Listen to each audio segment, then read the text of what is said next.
I've had quite a few, from just feelings of a presence to a full-blown figure. Sometimes there are voices. Sometimes it's dead silent. But the masked man was in another league. A bone-chilling. It started with me waking up to a deep-throated chuckle. I resigned myself to another sleepless, creepy night. When the door opened, man stepped through in a mask as red as blood. The mask itself was demonic in nature, with big fangs like a boar's, with unnatural, outlandish twist and turn in the cheeks and deep-set wrinkles. But the worst part were the eyes.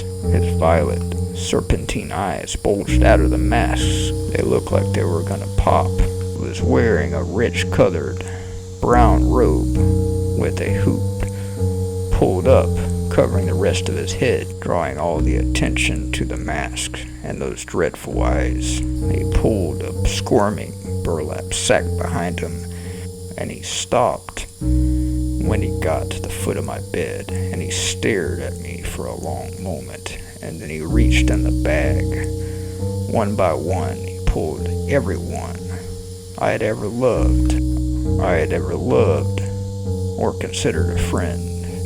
Each time he pulled them out, he positioned them so I was looking directly into their eyes, and he took his hand, a bony, skeletal hand, and he drew his long, sharp nails across their throat, spilling torrents of their blood everywhere. I had to watch the life drain out of everyone I had ever truly known, and deep in those eyes I could see a mix of terror and pity, and only after his bag was empty did he let it drop and began walking around my bed. With his hand he reached and pulled off his mask. I could not honestly put it into words what was underneath it. It was an ever-changing face of horror. It twisted and squirmed and never remained still for long, and each time more terrifying than the last. I also looked into his violet eyes as he spoke to me.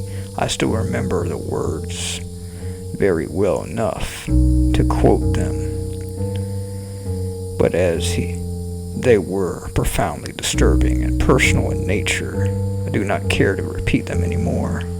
But the last thing he said was, "Enjoy the time you have left, because soon your life will be mine, and your soul as well." And as he said this, his face finally settled into its final form. It was my own face.